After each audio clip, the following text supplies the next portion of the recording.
نحمده ونصلي على رسوله الكريم اما بعد۔ عرب معاشرے میں جو بگاڑ اور فساد حضور صلی اللہ علیہ وسلم کی تشریف آوری سے پہلے موجود تھا، اس میں سے ایک بہت بڑا فساد جنسی بے راہ روی کا تھا۔ خواتین اس حوالے سے کوئی عار محسوس نہیں کرتی تھی کہ وہ اپنے خاوند کے علاوہ کسی اور کو اپنے پاس آنے دیں یا اپنے گھر میں کسی کو آنے دیں، اور کئی مرتبہ خاوند بھی اس کو برا نہیں سمجھتے تھے، بلکہ بعض محسوس حالات میں خاوند اس بات کی حوصلہ افزائی کرتے تھے کہ اس کی بیوی ایسا کرتی رہے۔ حضور صلی اللہ علیہ وسلم نے جہاں اور فسادات اور بگاڑ کی بےخونی کر لی، وہاں جنسی بے راہ روی کا دروازہ بھی مستقل طور پہ بند کر دیا۔ عرب معاشرے کی جنسی بے راہ روی کا اندازہ آپ صحیح بخاری شریف کی ایک حدیث سے لگا سکتے ہیں۔ صحیح بخاری شریف میں دور جاہلیت کے نکاح کا تذکرہ ہو چکا ہے کہ اس زمانے میں کیسے نکاح ہوا کرتا تھا۔ تو راوی کہتا ہے کہ اس زمانے میں 4 طرح کا نکاح ہوا کرتا تھا۔ سب سے پہلے تو نکاح کا وہ طریقہ تھا جو بعد میں بھی اسلام میں رائج رہا، اور وہ صحیح طریقہ تھا کہ لڑکے والے لڑکی کے سرپرست کے پاس پیغام بھیجتے تھے رشتے کا، لڑکی کا سرپرست وہ پیغام قبول کر لیتا تھا، اپنی لڑکی کا رشتہ دوسری جانب کے لڑکے کے ساتھ کر لیتے تھے۔ یہ مہذب طریقہ تھا جو آج تک رائج ہے۔ ایک تو یہ طریقہ تھا۔ نکاح کا دوسرا طریقہ یہ تھا جس کو نکاح استبضاع کہتے تھے، کہ خاوند اپنی بیوی کو خود کہتا تھا کہ جب تیرا حیض ختم ہو جائے پھر اس کے بعد تو فلاں آدمی کے پاس چلی جا، اور اس سے غلط کام کروا لے اور پھر آ جا۔ پھر جب وہ خاتون وہاں سے غلط کام کروا کے آ جاتی تھی، پھر یہ خاوند اپنی بیوی کے ساتھ ہم بستری نہیں کرتا تھا جب تک کہ اس خاتون کا حمل ظاہر نہیں ہوتا تھا، کہ وہ جس بندے کے پاس اس کو بھیجا تھا وہاں سے اس کو حمل ہو گیا ہے یا نہیں ہوا۔ جب تک حمل کا پتہ نہیں چلتا تھا اس وقت خود ہم بستری نہیں کرتا تھا۔ پھر اگر حمل نہیں ہوا تو دوبارہ بھیجتا تھا، اور پھر تیسری مرتبہ پھر بھیجتا تھا۔ اصل مقصد یہ ہوتا تھا کہ جس آدمی کے پاس اپنی بیوی کو بھیجا کرتا تھا وہ آدمی معاشرے کا بڑا مرتبے والا بندہ ہوتا تھا، بہادر ہوتا تھا، سخی ہوتا تھا، قائدانہ صلاحیتوں کا مالک ہوتا تھا۔ یہ خاوند یہ چاہتا تھا کہ بعد میں میری بیوی کی جو اولاد ہو وہ بھی اسی طرح قائدانہ صلاحیتوں والی ہو، بہادر ہو، سمجھدار ہو، ذو رائے ہو، سخی ہو۔ تو گویا کہ اچھی اولاد کو حاصل کرنے کے لیے اپنی بیوی کو غیر مردوں کے پاس بھیجا جاتا تھا۔ یہ بخاری شریف کی روایت سے ثابت، یعنی اس قدر معاشرہ بے حسی کا شکار ہو چکا تھا کہ خاوند اپنی بیوی کو خود دوسروں کے پاس بھیجتا تھا۔ ایک طریقہ یہ تھا۔ نکاح کا ایک طریقہ یہ ہوتا تھا کہ ایک خاتون لوگوں کو منع نہیں کرتی تھی، جو بندہ اس کے پاس آتا تھا وہ ہر کسی کو موقع دیا کرتی تھی، یہاں تک کہ اس کو حمل ٹھہرتا تھا۔ حمل بچہ پیدا ہوتا تھا، بچہ پیدا ہونے کے بعد چونکہ اس خاتون کے پاس ریکارڈ محفوظ ہوتا تھا کہ میرے پاس کون کون لوگ آئے تھے، 10 بندے آئے تھے یا 20 بندے آئے تھے، حمل ٹھہرنے کے بعد ان سارے لوگوں کو بلایا جاتا تھا اور کوئی بندہ آنے سے انکار نہیں کرتا تھا، پھر اس بچے کو دیکھتے تھے اور اس 10-20 بندوں کو دیکھتے تھے اور دونوں کے جسم کے اندر لطیف اور باریک مشابہت کو دیکھا کرتے تھے، چہرے کی مشابہت، تو آنکھوں کی مشابہت، تو ہتھیلیوں کی مشابہت، تو انگلیوں کی مشابہت، جس کو قیافہ شناسی کہتے تھے۔ اس زمانے میں یہ فن بڑا ماہر ہو تو وہ بڑا مشہور تھا۔ قائف لوگ ہوا کرتے تھے، باپ اور بیٹے کے درمیان نسب کو ثابت کرنے کے لیے ان چیزوں کو دیکھتے تھے کہ یہ اس کا بیٹا ہے یا نہیں ہے، تو اسی قائف کو بلاتے تھے تو وہ قائف کہتا تھا کہ ہاں یہ بچہ ان 10 بندوں میں سے اس کا بیٹا ہے، جب اس کا بیٹا ہو گیا تو بیٹا بھی اس کا اور وہ خاتون بھی اسی کی بیوی ہو جاتی تھی اور وہ بندہ انکار نہیں کرتا تھا۔ نکاح کا ایک طریقہ یہ تھا، اور دور جاہلیت میں نکاح کا اگلا طریقہ یہ تھا کہ کچھ خواتین ہوتی تھی اور وہ اپنے گھروں پر باقاعدہ جھنڈے لگاتی تھی۔ یہ جھنڈا اس بات کی علامت ہوتی تھی کہ یہاں پہ ہر کسی کو آنے کی اجازت ہے، پھر لوگ آتے تھے اور اپنی ضرورت پوری کر کے جایا کرتے تھے، پھر جب اس خاتون کا بچہ پیدا ہوتا تھا پھر ان سب لوگوں کو بلاتی تھی اور خود اپنی مرضی سے فیصلہ کرتی تھی کہ ان 10 بندوں میں سے یہ بچہ اس کا ہے، بس جس کے اوپر جس کی طرف وہ اشارہ کرتی تھی کہ یہ اس کا ہے وہ بچہ اسی کا سمجھا جاتا تھا اور وہ خاتون اسی کی بیوی بن جاتی تھی۔ اس طریقے سے یہ نکاح ہوا کرتا تھا۔ یہ بخاری شریف کی روایت سے ثابت۔ یہاں سے معلوم ہوتا ہے کہ عرب معاشرے میں جنسی بے راہ روی کس قدر رائج تھی اور اس کے بارے میں کوئی پرواہ نہیں ہوا کرتی تھی۔ حضور صلی اللہ علیہ وسلم نے اپنے پورے دور نبوت میں وقفے سے فحاشی، بے حیائی سے لوگوں کو منع کیا، وعیدات سنائی، اور پھر خاص طور پہ آپ صلی اللہ علیہ وسلم نے حجۃ الوداع کے موقع پہ اسی معاملے کو پھر کھول کے بیان کر دیا۔ چنانچہ حضور صلی اللہ علیہ وسلم نے فرمایا وَلَكُمْ عَلَيْهِنَّ أَلَّا يُوطِئْنَ فُرُوشَكُمْ أَحَدًا تَكْرَهُونَهُ فَإِنْ فَعَلْنَ ذَلِكَ فَاضْرِبُوهُنَّ ضَرْبًا غَيْرَ مُبَرَّحٍ۔ جس طرح گزشتہ کل ہم نے بتا دیا کہ عورت کا یہ حق ہے کہ اس کو نان نفقہ دیا جائے، اس کو سکنا دیا جائے، فرمایا کہ مردوں کا یہ حق ہے کہ عورتیں مردوں کے بستروں کو کسی اور بندے سے پامال نہ کریں، یعنی اپنے خامن کی بستر پر کسی اجنبی بندے کو نہ آنے دیں۔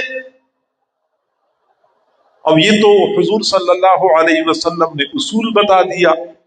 اگلا مرحلہ یہ ہے کہ اگر خاتون اس طرح غلطی کرتی ہے تو پھر کیا ہوگا، اب یہ بعد میں بیان کرنا ہے، لیکن سب سے پہلے ہم یہ بات سمجھ لیں کہ حضور صلی اللہ علیہ وسلم نے خواتین کو خاص طور پہ منع کیا ہے کہ تم اپنے خاوند کے بستر پر کسی اور بندے کو نہ آنے دو۔ خاوندوں کو کیوں منع نہیں کیا کہ تم کسی اور بستر پہ نہ جاؤ، کسی اور کے گھر میں نہ جاؤ؟ عورتوں کے اوپر تو پابندی لگائی جا رہی ہے، مردوں پر پابندی کیوں نہیں لگائی گئی؟ تو جواب یہ ہے کہ قرآن اور حدیث کی متعدد نصوص میں، یعنی قرآنی آیات میں اور احادیث مبارکہ میں مرد عورت دونوں پر پابندی لگائی گئی ہے۔ نہ تو مرد کے لیے جائز ہے کہ وہ زنا کرے، نہ کسی عورت کو اجازت دی جا سکتی ہے، لیکن زنا اور جنسی بے راہ روی اگر مردوں کے لیے معیوب ہے تو خواتین کے لیے اس سے زیادہ معیوب ہے۔ آپ اندازہ لگائیں، قرآن پاک میں ایک آیت ہے چوری کے بارے میں، السارق والسارقۃ فاقطعوا ایدیہما، چور مرد اور چور عورت دونوں کے ہاتھ کاٹو۔ یہاں پہ حد کا تذکرہ کیا، چور مرد، مرد کا تذکرہ پہلے کیا ہے، چور عورت، عورت کا تذکرہ بعد میں کیا ہے۔ السارق والسارقۃ، حد کا تذکرہ کیا تو فرمایا کہ الزانیۃ والزانی فجلدوا کل واحد منہما مئۃ جلدہ، زنا کرنے والی عورت اور زنا کرنے والا مرد، یہاں عورت کا تذکرہ پہلے کیا ہے۔ سمجھانا مقصود ہے کہ چوری عورت کرے تو بری بات ہے، لیکن اگر مرد کرے تو زیادہ بری بات ہے، مرد کے لیے زیادہ عیب ہے، اس لیے مردوں کا تذکرہ پہلے کیا ہے۔ زنا مرد کرے تو بری بات ہے، لیکن عورت کرے تو زیادہ بری بات ہے، اس لیے عورتوں کا تذکرہ پہلے کیا ہے۔ بہرحال مردوں کے لیے بھی ممنوع ہے، خواتین کے لیے اس کی قباحت اور شناعت اور زیادہ بڑھ جاتی ہے۔ یہ جنسی گناہ، اس کو ہم سادہ الفاظ میں زنا سے تعبیر کرتے ہیں، کس قدر مذموم گناہ ہے۔ صحیح بخاری شریف کی روایت ہے، حضور صلی اللہ علیہ وسلم کبھی کبھار فجر کی نماز کے بعد حضرات صحابہ کرام سے پوچھتے تھے کہ تم میں سے کسی نے کوئی خواب دیکھا ہے؟ کسی نے کوئی خواب دیکھا ہے وہ خواب بیان کر دے۔ تو کسی صحابی نے خواب دیکھا ہوتا تھا، وہ بیان کرتے تھے، آپ صلی اللہ علیہ وسلم تعبیر بتایا کرتے تھے۔ پھر ایک دن آپ نے خود خواب سنایا کہ آج رات میں نے یوں خواب دیکھا۔ خواب تو بڑا طویل ہے، اس میں اتنی بات ہے کہ حضور صلی اللہ علیہ وسلم کو خواب میں لے جایا گیا اور مختلف لوگوں کی سزاؤں کا مشاہدہ کرایا گیا کہ ایک جگہ پہ لوگوں کو سزا دی جا رہی تھی، اگلی جگہ پہ اور قسم کی سزا دی جا رہی تھی، اگلی جگہ پہ اور قسم کی سزا لوگوں کو دی جا رہی تھی۔ تو اس طویل حدیث میں پھر حضور نے فرمایا کہ جگہ پہ گیا تو ایک تنور کی طرح کوئی جگہ ہم نے دیکھی، تو جس کے اندر سے مردوں کی، عورتوں کی چیخو پکار کی آوازیں آ رہی تھی۔ میں قریب گیا، میں نے جھانک کے دیکھا تو میں حیران رہ گیا، اس گہری جگہ کے اندر ننگے مرد تھے، بے لباس عورتیں تھیں۔ پھر نیچے سے آگ کا شعلہ بلند ہو گیا، شعلہ بلند ہوا تو شعلہ اتنا تیز اور شدید تھا کہ اس نے مردوں کو، عورتوں کو اوپر کی طرف اٹھایا، اور پھر جب شعلہ نیچے کو چلا گیا تو لوگ نیچے چلے گئے، پھر دوبارہ شعلہ آیا، پریشر اتنا تھا کہ لوگوں کو اوپر کی طرف اٹھایا، پھر نیچے چلا گیا، لوگ نیچے چلے گئے۔ تو پھر میں نے فرشتوں سے پوچھا کہ یہ کون لوگ تھے؟ تو مجھے جواب دیا گیا، اما النساء والرجال العورات الذین هم فی مثل بناء التنور فانہم الزنات والزوانی، وہ جو لوگ آپ نے دیکھے تنور کی طرح ایک جگہ میں جو آگ بھڑک رہی تھی، وہ ننگے تھے، یہ وہ بدکار مرد تھے اور بدکار عورتیں تھی۔ گویا کہ بدکار مرد اور عورتوں کو اس قدر شدید عذاب دیا جائے گا۔ حضور صلی اللہ علیہ وسلم باقاعدہ خواتین سے اس بات پہ بیعت لیا کرتے تھے کہ یہ گناہ نہیں کرنا۔ سورۃ الممتحنہ میں ہے، اذا جاءک المؤمنات یبایعنک علی الا یشرکن باللہ ولا یسرقن ولا یزنین، یہ عورتیں زنا نہیں کریں گی۔ باقاعدہ رسول اللہ صلی اللہ علیہ وسلم اس بات پہ بیعت لیا کرتے تھے۔ اور اسی طرح ایک اور روایت ہے، حضور صلی اللہ علیہ وسلم کو ایک اور موقع پہ ایک منظر دکھایا گیا۔ آپ صلی اللہ علیہ وسلم فرماتے ہیں، میں نے دیکھا کچھ لوگ تھے، پیٹ پھولے ہوئے تھے اور پیٹوں سے اتنی بدبو آ رہی تھی جیسا کہ انسان کے پاخانے کی بدبو ہوتی ہے۔ تو میں نے پوچھا کہ یہ کون لوگ ہیں؟ مجھے بتایا گیا کہ یہ زناکار لوگ ہیں۔ تو زناکار لوگوں کا شدید معاملہ ہوتا ہے، اللہ کی طرف سے شدید ناراضگی اور شدید عذاب ہوتا ہے۔ تو حضور صلی اللہ علیہ وسلم نے خواتین کو منع کیا ہے کہ اپنے خاوند کی بستر پہ کسی اور کو نہ آنے دے۔ اچھا، اب اگر بیوی اس طرح کی غلطی کرے تو خاوند کیا کرے؟ خاوند خاموش رہے، تو پھر حدیث میں ایسے خاوند کو دیوس کہا گیا ہے۔ حضور صلی اللہ علیہ وسلم نے فرمایا ثلاثۃ لا يدخلون الجنت ابدا، تین بندے جنت میں کبھی بھی داخل نہیں ہوں گے۔ ان میں سے پہلا بندہ الدیوس من الرجال الذی لا یبالی من دخل علی اہلہ، وہ بے حس بندہ جس کو اس کی کوئی پرواہ نہیں ہوتی کہ کون اس کے گھر میں آتا ہے، کون اس کی بیوی کے ساتھ تعلقات رکھتا ہے، یہ بے حس بندہ دیوس ہے، یہ کبھی بھی جنت میں داخل نہیں ہوگا۔ دفتر میں مختلف لوگ کام کر رہے تھے۔ ایک بندہ جو بڑا ہنس مکھ تھا، خوش طبعی کرنے والا تھا، وہ دفتر میں آیا تو اس دن بڑا مغموم تھا، چہرہ بڑا پشمردہ تھا۔ ایک دن ایسا ہو گیا، باقی ساتھیوں نے محسوس تو کر لیا کہ کوئی پریشانی ہے اس بندے کو جو لاحق ہے۔ اگلے دن پھر دفتر میں آیا تو اسی طرح پریشان تھا۔ 3-4 دن اسی طرح پریشانی میں، خاموشی میں اور غم کی کیفیت میں اس بندے نے گزارے۔ جب اگلے دن آیا تو بڑا حشاش بشاش، چہرہ کھلا ہوا تھا۔ آخر دوستوں نے پوچھا کہ بھائی مسئلہ کیا تھا؟ 3 دن تو آپ بڑے خاموش تھے، پریشان تھے، اور آج بڑے خوش ہیں۔ اس نے کہا بھائی میں کیا بتاؤں، ایک بہت بڑی آزمائش میں پھنس گیا تھا، بس اب میں سرخرو ہو گیا۔ تو پوچھنے والوں نے پوچھا کہ مسئلہ کیا تھا؟ تب اس نے جواب دیا کہ 2-3 دن پہلے، 4 دن پہلے جب میں یہاں سے دفتر سے گیا اپنے گھر میں، تو میں جو ہی گھر میں داخل ہو گیا تو میں حیران رہ گیا کہ سامنے برآمدے میں میری بیوی صوفے کے اوپر بیٹھے ہوئی تھی اور ساتھ اس کا ایک مرد بھی بیٹھا ہوا تھا۔ تو میں جب وہاں قریب گیا حیران تو ہو گیا، مجھے جھٹکا لگا، لیکن وہ دونوں کھڑے ہو گئے اور مجھے میری بیوی نے کہا کہ یہ میرا کالج کا کلاس فیلو ہے اور یہ آج مجھ سے ملنے کے لیے آیا ہوا ہے۔ میں پریشان ہو گیا، لیکن میں نے مجلس کی آداب کی رعایت کر لی، میں نے ان کو وہیں پہ چھوڑ دیا، میں کمرے میں چلا گیا۔ خیر پریشانی تھی مجھے، دن تو گزر گیا، رات بھی گزر گئی۔ اگلے دن جب میں دوبارہ دفتر سے واپس گھر چلا گیا تو میں نے کیا دیکھا کہ وہی آدمی میری بیوی کے ساتھ صوفے پر بیٹھا ہوا ہے، لیکن تھوڑا سا انداز زیادہ بے تکلفی والا ہے۔ اس دن جب میں قریب گیا تو وہ میرے لیے کھڑے بھی نہیں ہوئے، دور سے مجھے سلام کیا اور میں کمرے کے اندر چلا گیا۔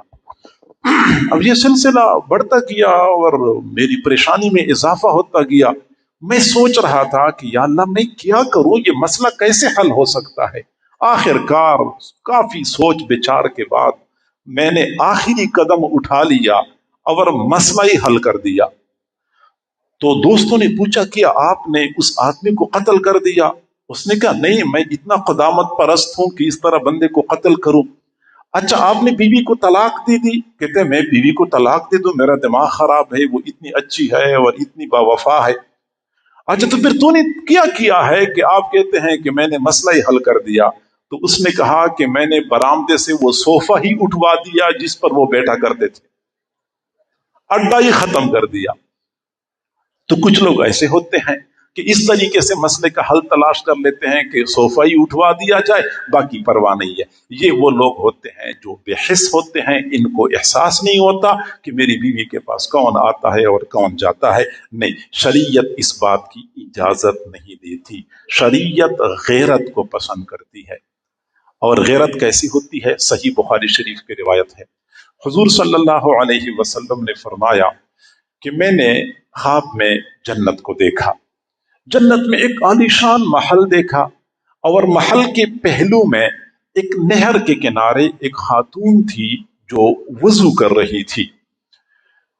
تو میں نے لوگوں سے پوچھا کہ یہ محل کس کا ہے؟ تو مجھے بتایا گیا کہ یہ محل حضرت عمر کا ہے۔ تو میں نے دل میں چاہا کہ میں محل کے اندر داخل ہو جاؤں، لیکن فذکرت غیرت عمر، مجھے حضرت عمر کی غیرت یاد آ گئی، فولیت مدبرا، میں نے پشت پھیر لی اور وہاں سے چلا گیا۔ مجھے حضرت عمر کی غیرت یاد آ گئی، صحیح بخاری شریف کی روایت۔ تو حضرت عمر رضی اللہ تعالیٰ عنہ کی آنکھوں میں آنسو آ گئے اور عرض کیا اب علیک اغار یا رسول اللہ کے رسول، کیا مجھے آپ کی اس طرح کی بات پہ غیرت آتی ہے؟ گویا کہ آپ اگر میرے محل میں داخل ہو جاتے تو اس پر مجھے کوئی غیرت نہیں آتی۔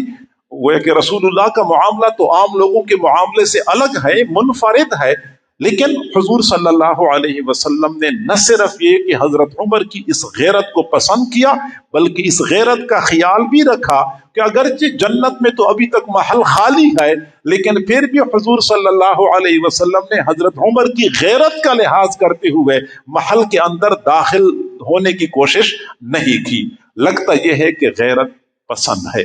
اچھا، اب بندے کو چاہیے کہ بیوی کے معاملے میں غیرت والا ہونا چاہیے، لیکن اس غیرت کی بھی کچھ حدود و قیود ہوتی ہیں، جیسا کہ آج کل غیرت کے نام پہ بیوی کو قتل کیا جاتا ہے، بھائی بہنوں کو قتل کرتے ہیں، باپ بیٹیوں کو قتل کرتے ہیں۔ اب اس کا شرعی حکم کیا ہے تو سنیں، یہ بھی صحیح بخاری شریف کی روایت ہے۔ حضرت سعد بن معاذ رضی اللہ تعالیٰ عنہ نے حضور صلی اللہ علیہ وسلم سے عرض کیا، اللہ کے نبی، ایک آدمی اپنے گھر میں اپنی بیوی کے ساتھ کسی اجنبی مرد کو دیکھ لیتا ہے تو وہ کیا کرے؟ تو حضور صلی اللہ علیہ وسلم نے فرمایا کہ جب تک 4 گواہ نہ ہوں تو یہ بندہ کوئی بھی اقدام نہیں کر سکتا، کسی قسم کا رد عمل نہیں دکھا سکتا۔ حضرت سعد بن معاذ نے کہا، اللہ کے نبی، ایک آدمی اپنی بیوی کے ساتھ غیر مرد کو دیکھ رہا ہے تو وہ جا کے گواہ تلاش کرتا رہے گا کہ او لوگوں آ جاؤ اور یہ منظر دیکھ لو؟ گویا کہ یہ تو عقل کے تقاضوں کی بھی خلاف ہے، انسان کی فطرت اور طبیعت کی بھی خلاف ہے کہ بندہ اپنی بیوی کی اس حرکت کو دکھانے کے لیے باہر سے لوگوں کو بلائے کہ 4 گواہ پورے ہو جائیں۔ تو حضور صلی اللہ علیہ وسلم نے صحابہ کرام کو فرمایا، اتعجبون من غیرت سعد واللہ انا اغیر منہ واللہ اغیر منی۔ تم لوگ حضرت سعد بن معاذ کی غیرت کو دیکھ کے تعجب کرتے ہو؟ گویا کہ اس طرح غیرت والا بندہ ہونا چاہیے۔ سعد بن معاذ نے یہ بھی کہا تھا، اللہ کے نبی، لَأَضْرِبَنَّهُ بِالسَّيْفِ غَيْرَ مُصَفِّحٍ۔ اللہ کے نبی، میں اگر اس طرح کسی بندے کو دیکھوں نا تو میں اس کو تلوار سے ماروں گا، اور تلوار بھی چوڑائی میں نہیں ماروں گا بلکہ دھار کے ساتھ ماروں گا۔ گویا کہ چوڑائی میں مارے تو پھر تو صرف مارنا ہوتا ہے نا، قتل کرنا تو نہیں ہوتا، میں دھار کے ساتھ ماروں گا۔ حضرت سعد بن معاذ نے جب اس طرح غیرت کا تذکرہ کیا تو حضور نے صحابہ کرام کو فرمایا، تم سعد بن معاذ کی غیرت کے بارے میں تعجب کرتے ہو، وَأَنَا أَغْيَرُ مِنْهُ، میں سعد بن معاذ سے زیادہ غیرت والا ہوں، وَاللَّهُ أَغْيَرُ مِنِّي، اللہ مجھ سے بھی زیادہ غیرت والا ہے۔ اب جب اللہ سب سے زیادہ غیرت والا، رسول اللہ مخلوق میں سب سے زیادہ غیرت والے، تو پھر جب اللہ نے اجازت نہیں دی ہے تو پھر کون کہتا ہے کہ میرا اللہ سے بھی زیادہ غیرت والا ہوں میں لہٰذا میں بیوی کو قتل کروں گا؟ گویا کہ قانون کو ہاتھ میں لینا، اپنی بیٹی، اپنی بیوی، اپنی بہن کو اس طرح قتل کرنا شریعت اجازت نہیں دیتی۔ میں دوبارہ عرض کروں کہ خاوند بالکل بے حس بن جائے، بھائی بہن کی پرواہ نہ کرے، باپ اپنی بیٹی کی کوئی پرواہ نہ کرے، یہ بے حسی شریعت اجازت نہیں دیتی۔ لیکن اگر بندہ غیرت کا مظاہرہ یوں کرتا ہے کہ شریعت کا قانون ہاتھ میں لے کر خود حد تجویز کرتا ہے، خود بیوی کو قتل کرتا ہے، اگلے بندے کو قتل کرتا ہے، شریعت اس بات کی بھی اجازت نہیں دیتی۔ تو لہذا خاموش رہنا اس کی بھی اجازت نہیں ہے، اور اس طرح رد عمل دکھانا کہ بندہ کہہ دے کہ اس بندے نے قانون ہاتھ میں لے کے خود ہی اقدام کر لیا، شریعت اس بات کی بھی اجازت نہیں دیتی۔ کیا کرے؟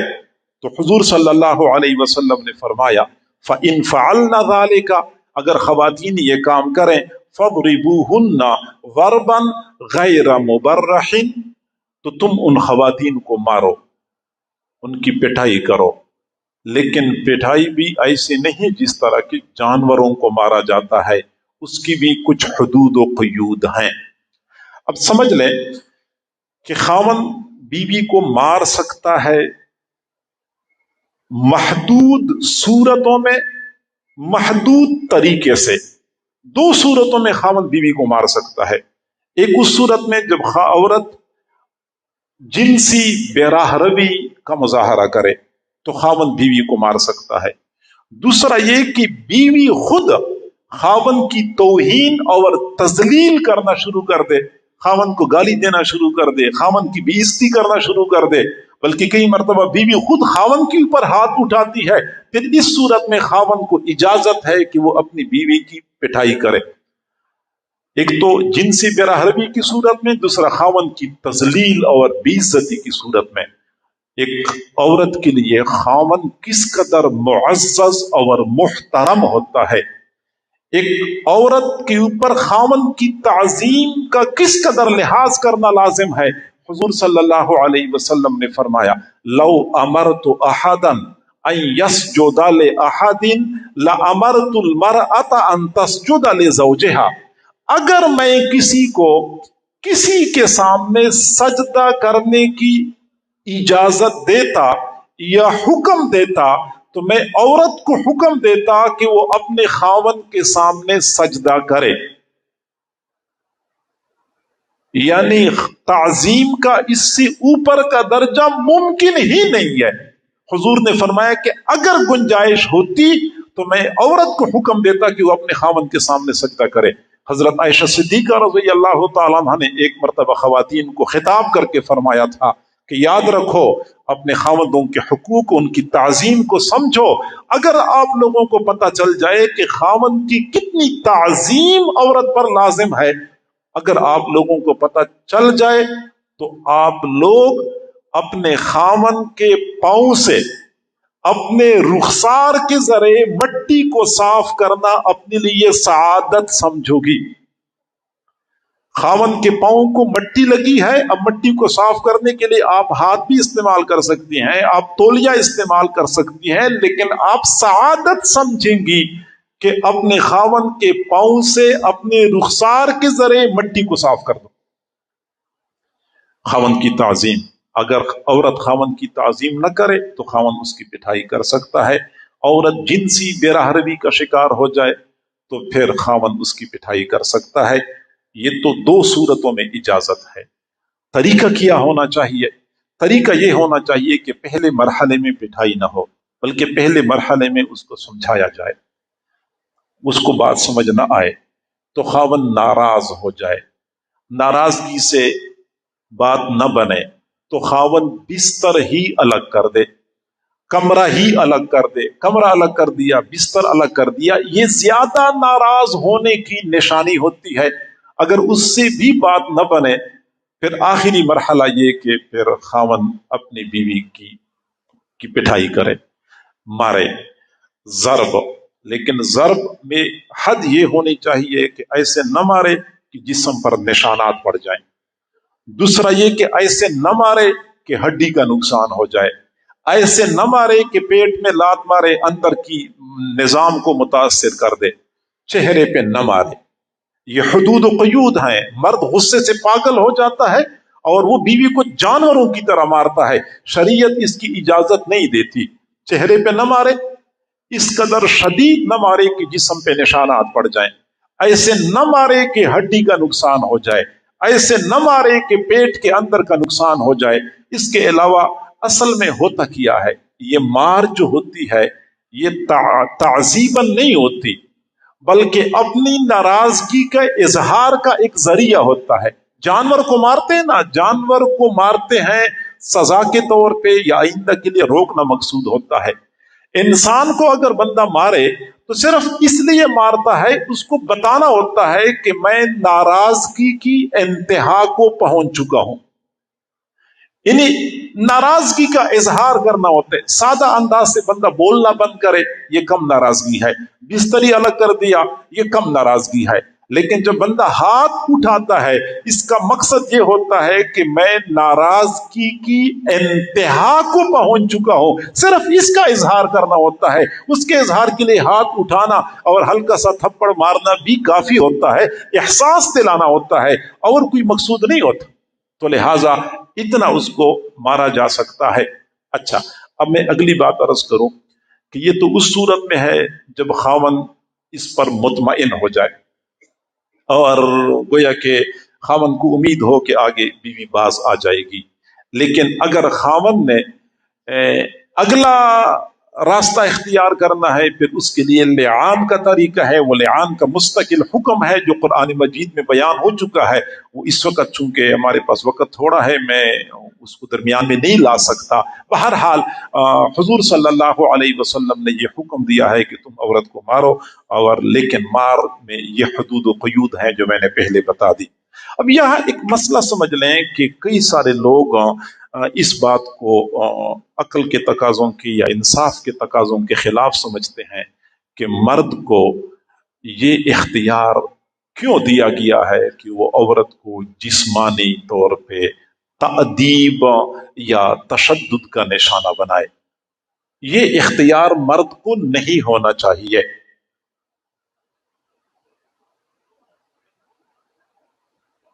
تو سمجھ لیں کہ قرآن مجید اس بات پہ گواہ ہے کہ مرد اپنے گھر کا قوام ہوتا ہے۔ الرجال قوامون علی النساء، مرد عورتوں پر قوام ہوتے ہیں۔ کیوں قوام ہے؟ بما فضل اللہ بعضهم علی بعض، کہ اللہ نے اپنی کامل حکمت کے تحت بعض کو بعض پر برتری عطا کی ہے۔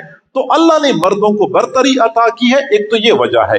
دوسرا وَبِمَا أَنفَقُوا مِنْ أَمْوَالِهِمْ، کہ یہ مرد حضرات عورتوں پر اپنے اموال خرچ کرتے ہیں۔ چونکہ مرد مال خرچ کرتا ہے، نکاح کے وقت سب سے پہلے عورت کی مطالبے کے مطابق مہر دیتا ہے، جتنا عورت مانگتی ہے مہر دیتا ہے۔ اس کے بعد پھر نان نفقہ اور سکنا اور لباس، یہ خرچے اس نے پورے کرنے ہوتے ہیں۔ تو جب خاوند بیوی کی خاطر اس قدر مشقت اٹھاتا ہے تو پھر خاوند کو برتری حاصل ہے۔ اب جب خاوند کو برتری حاصل ہے تو انسانی عقل کا تقاضا یہ ہے کہ جب بھی 2 بندے 5 بندے 100 بندے اکٹھے رہتے ہیں، ان میں سے ایک بڑا ہے باقی چھوٹے ہیں، تو بڑے کو اپنے چھوٹوں کی تأدیب، ان کی تربیت، ان کی اصلاح کی اجازت ہونی چاہیے۔ اور اگر اجازت نہ دی جائے تو بڑا فساد برپا ہو جائے گا۔ کسی بھی جگہ پہ، میں کہتا ہوں کسی کمپنی میں دیکھیں، کسی دفتر میں دیکھیں، ایک بڑا ہوتا ہے باقی چھوٹے ہوتے ہیں، تو بڑے کو یہ اختیار ہونا چاہیے کہ وہ چھوٹوں کو سزا دے، چھوٹوں کی تربیت کرے، چھوٹوں کو غلطی سے روکے۔ اگر یہی بات ہے تو گھر میں جب مرد سربراہ ہے تو اس کو یہ اختیار ہونا چاہیے کہ گھر کے سارے افراد کو غلطیوں پر تنبیہ کرے، سزا بھی دے سکتا ہے، لیکن میں نے پہلے بتا دیا کہ سزا کی حدود و قیود متعین ہے۔ یہ نہیں ہے کہ مرد آزاد ہے جیسے چاہے سزا دے دے۔ عقل بھی یہی کہتی ہے کہ بڑے کو چھوٹوں کی تأدیب کا حق ہونا چاہیے۔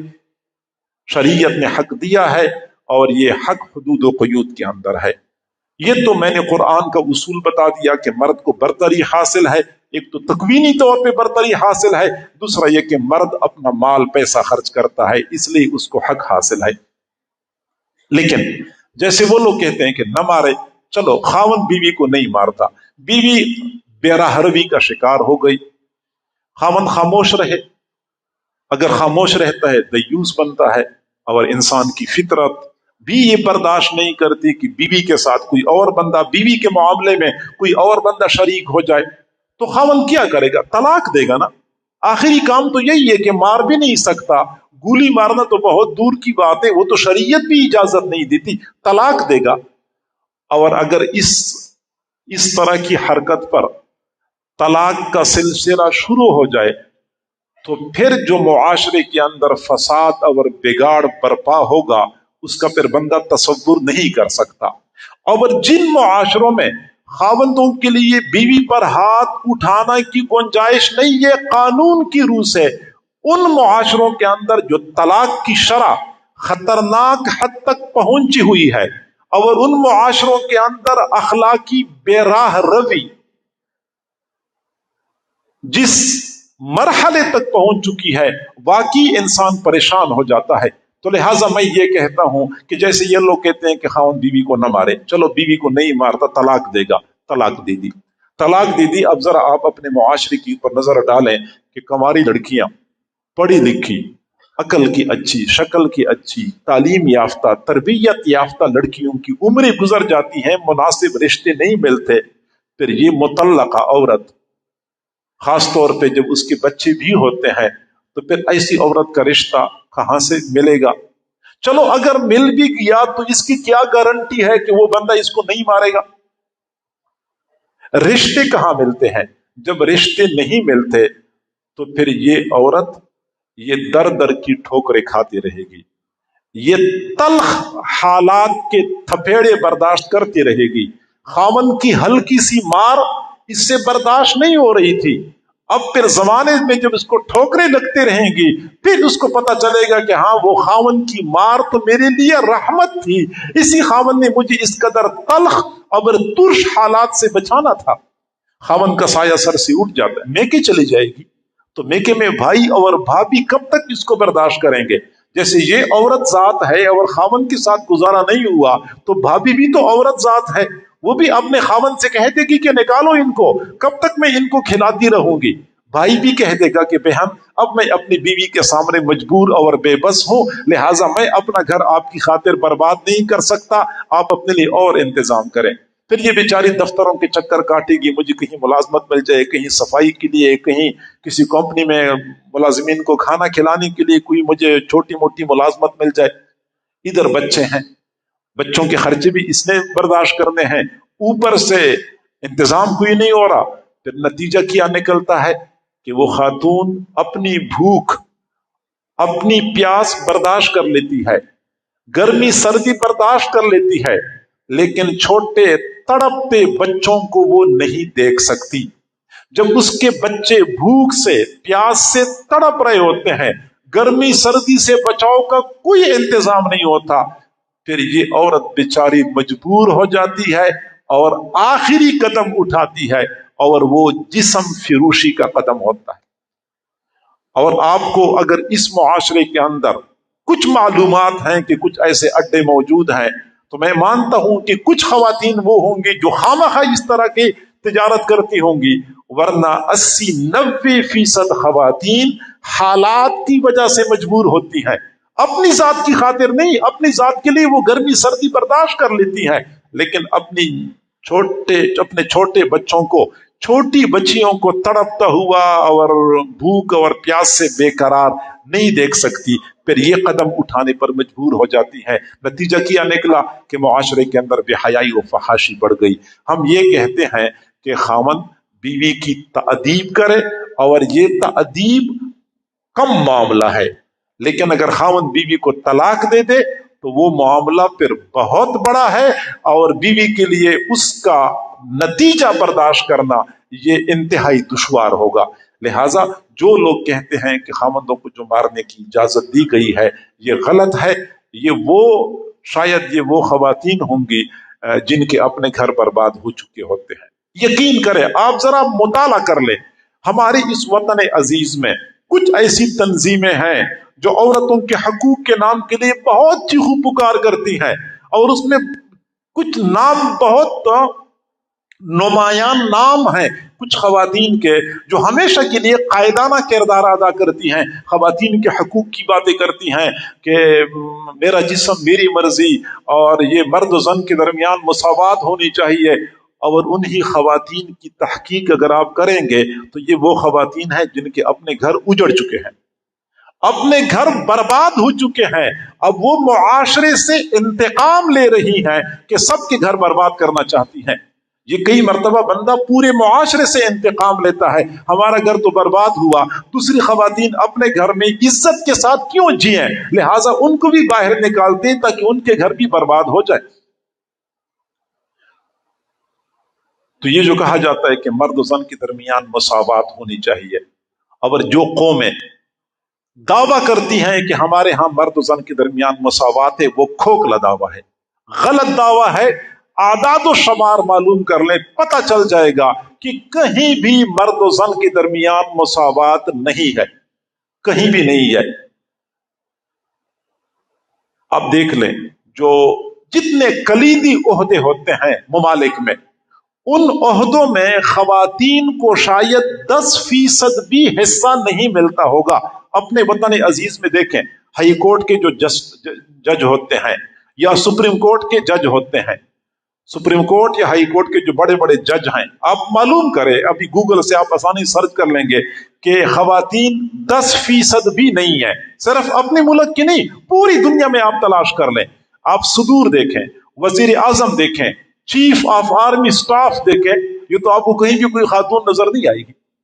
ہاں، دفتروں میں شاید کلرک کے عہدے میں خواتین مرد دونوں برابر ہو جائیں، ہوائی جہاز میں ایئر ہوسٹس کے اس میں مرد و زن دونوں برابر ہو جائیں، ڈائیو بس میں خواتین، ایک مرد ہوتا ہے گاڑی چلانے والا، ایک خاتون ہوتی ہے، لڑکی ہوتی ہے جو پانی اور دوسرے لوگوں کو وہ سامان مہیا کرتی، تو گویا کہ یہاں آپ کو مساوات نظر آئے گی۔ اس کے علاوہ جہاں کلیدی عہدے ہوتے ہیں وہاں کوئی مساوات نہیں ہے، ہمیشہ کے لیے مردوں کو ترجیح دی جاتی ہے، اور جو بالکل نچلے درجے کے کام ہوتے ہیں اس میں خواتین کو اس لیے رکھا جاتا ہے کہ ان میں ماننے کا جذبہ بھی ہوتا ہے، وہ یسر زیادہ کرتی ہیں، مردوں میں اکڑ ہوتی ہے، وہ کئی مرتبہ افسرانے والا کی بات نہیں مانتے۔ سعودی عرب میں آپ حضرات نے جو حضرات گئے ہیں انہوں نے دیکھا ہوگا کہ جدہ ایئرپورٹ پہ پہلے مرد ہوا کرتے تھے، اور یہ مردوں کا ایسا مسئلہ ہوتا تھا کہ یہ جدہ ایئرپورٹ پہ 2-3 گھنٹے کھڑے رہنا یہ تو معمول کی کارروائی ہوتی تھی۔ حج کے ایام میں کوئی زیادہ گھنٹے بندے کو کھڑا رہنا پڑتا تھا، اور یہ مرد حضرات کبھی کام کرتے تھے کبھی نہیں کرتے تھے، لمبی قطار لگی ہوتی تھی، یہ کہوا پی رہے ہوتے تھے، گپے لگا رہے ہوتے تھے، پھر کاؤنٹر چھوڑ کے چلے جاتے تھے، ایسی قطار کھڑی ہوتی تھی۔ اب انہوں نے کیا کر دیا کہ وہاں پہ لڑکیوں کو بٹھا دیا، اب لڑکیاں سیدھا سیدھا کام کرتی ہیں اور کام آسان کر دیا۔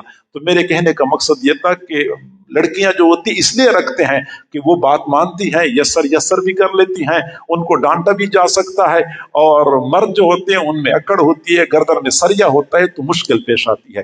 باقی کلیدی عہدوں پر ہمیشہ کے لیے مردوں کو ترجیح دی جاتی ہے۔ تو یہ جو مرد و زن کی مساوات کی بات ہے یہ بھی کھوکھلا نعرہ ہے، اس کے اندر کوئی حقیقت نہیں ہے۔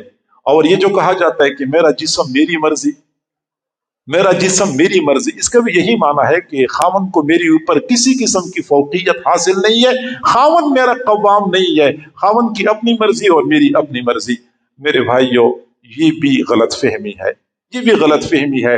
چنانچہ ہوتا یہی ہے کہ یہ بیچاریاں عقل کی کمزور جلدی دھوکے میں آ جاتی ہیں، کوئی بندہ ان کو سبز باغ دکھا دے، کسی ہوٹل میں کوئی اچھا کھانا کھلا دے، ہر جگہ پہ نہیں لیکن بعض میں ایسا ہوتا ہے، تو پھر جسم ان کا ہوتا ہے، مرضی کسی اور کی ہوتی ہے، جسم ان کا ہوتا ہے، مرضی کسی اور کی ہوتی ہے۔ وہ جنسی ہوس کے درندے ان کے جسم کو نوچ رہے ہوتے ہیں، ان کو ہوش نہیں ہوتا۔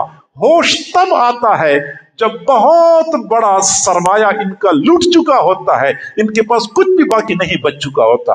تو یہ میرا جسم میری مرضی والا نعرہ بھی بالکل کھوکھلا ہے، اس کے اندر بھی کوئی وقت اور کوئی حقیقت نہیں ہے۔ بہرحال حضور صلی اللہ علیہ وسلم نے اصول بتا دیا ہے کہ اگر خواتین اس طرح کوئی غلط حرکت کریں تو مردوں کو چاہیے کہ ان کو ماریں، ان کو ماریں، اور مار کے حدود و قیود بھی بتائی ہیں، میں نے کہہ دیا۔ نہ تو قانون کو ہاتھ میں لینا اور قتل کرنا اس کی شریعت نے اجازت دی ہے، نہ ہی مرد کو خاموش رہنا اور سب کچھ برداشت کر لینا، بے حس بن جانا، اس کی بھی شریعت نے اجازت نہیں دی ہے۔ ٹائم کافی ہو گیا، جزاکم اللہ جی۔